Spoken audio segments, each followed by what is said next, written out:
What's up, everybody? This is Brian Tavel. I'm a piercer and body modification expert. I work at Dragon Wind Tattoo in Clarion, PA. Coming to you today just to let you know about some safety and some sterilization for whenever you get your next tattoo or body piercing done, anywhere for that matter, including PA.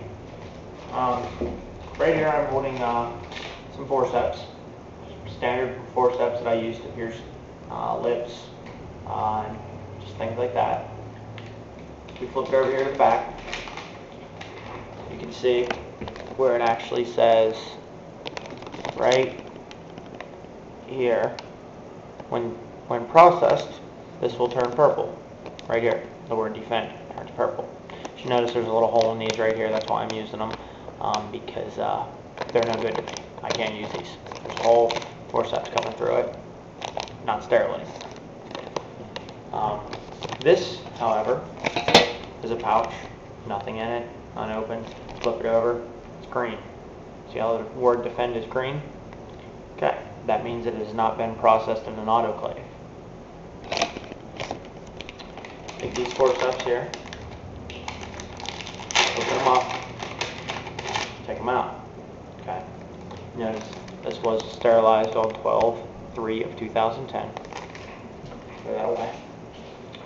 Now, take this one that, of course, like I said, still green, not sterile. Drop those down in there like that. Get a little sticky thingy off. Close it up. Looks sterile on this side, doesn't it? See? Just because whenever you go into a tattoo shop or wherever you go to get your work done at, if it's a house, it's, you know, whatever, which I highly am against. Never get tattooed or pierced out of a house, ever. But back to this, I can open this up in front of you, and you're never going to know the difference, unless you know about that little indicator strip on the back of this. Whenever you go into a tattoo shop, they should always go over this stuff with you. They should always show you the packages that they're opening up, show you where the indicator strips are at, and where it shows that they are sterile, where it shows that the needles have been gas processed or autoclaved, which you can still get autoclaved needles for the simple fact some people do buy them unsterilized. I personally buy my stuff pre-sterilized. They're gas sterilized. It's just a lot easier for me and everything like that. But like I said, you can get needles and you do have to autoclave them. All needles should always be a single-use needle. Forceps and stuff like this will be reused. They'll be scrubbed down and they'll be bagged up and stuck into an autoclave. Autoclave is like an overgrown pressure cooker, pretty much. What it does is it heats up and pressurizes up to the point of sterilizing. I've heard people saying, oh, well, they boiled the needles, or they boiled their forceps, or they boiled their tubes, or they boiled their grips, or they wiped it down with alcohol, or something like that. That does not sterilize anything ever. The way an autoclave works is, it's like I said again, a pressure cooker. It heats up and it pressurizes. Hepatitis, certain diseases like that actually have spores around them, kind of like what our skin does. Our skin protects us from the elements, protects us from getting certain diseases and stuff like that, certain sicknesses. The way the spore works is it protects like hepatitis. Let's use hepatitis for example. Protects that. It's skin. The way the autoclave works is it pressures up, cracks the spore, and then the heat goes in and kills the hepatitis. That's how that works. So boiling it, heating it up with a lighter, whatever you've heard, does not work. The only way to sterilize something is with an autoclave. Every shop should always have an autoclave, and they should also have spore tests to go along with it that they run at least once a month. We run 2 a month here every month. We run every 2 weeks around about, just to make sure that our clave is working properly, so then you're safe. Again, back to getting tattooed and pierced out of somebody's house, I highly and strongly disagree with that. Unfortunately, this is an unregulated state, which hopefully sooner or later it will be a regulated state. There's so many different elements out there. You know, never get tattooed or pierced over carpet. on a couch, anything like that. If you ever, spill something on the carpet, it's hard to get out. Same thing with blood.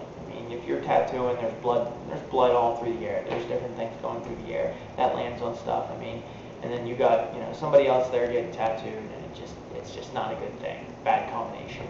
The way I treat everything here at the shop is I treat everybody as if they have every known disease to man. Pretty much I'll pierce you, or do the scarification on you, do your tongue split, do whatever, and I will clean the area up as if you had every disease that has ever been known to man. That way, it's protecting myself, it's protecting the next client, and nothing gets by. Maticide is a great thing to use to clean up with after. There's HB wipes. There's numerous things out there. Make sure your piercer always wears gloves, or tattoo artists for that matter. Everybody always wears gloves. Nitrile or latex gloves, always. One of the two. Not the vinyl gloves, they don't protect against anything. But like I said, just be aware where you're going to. Check out their work. Look at their portfolios, discuss with them, discuss their sterilization processes. Try to get educated. Get educated before you go, and see if they can maybe educate you some more. Education is the best thing for this industry. It needs a lot more educated people in it, although there is a vast number of great people in this industry. But again, when you're going to a shop, look at their work, check out their personality. You can look at their appearance. If they're a dirty person, that can't say too much for their upkeep on things. Don't go to a place where there's kids running around. Don't go to a place where there's animals, reptiles, anything of that nature.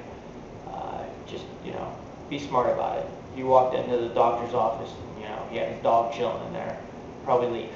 Tattoo shop should be just as clean as doctor's offices, if not cleaner.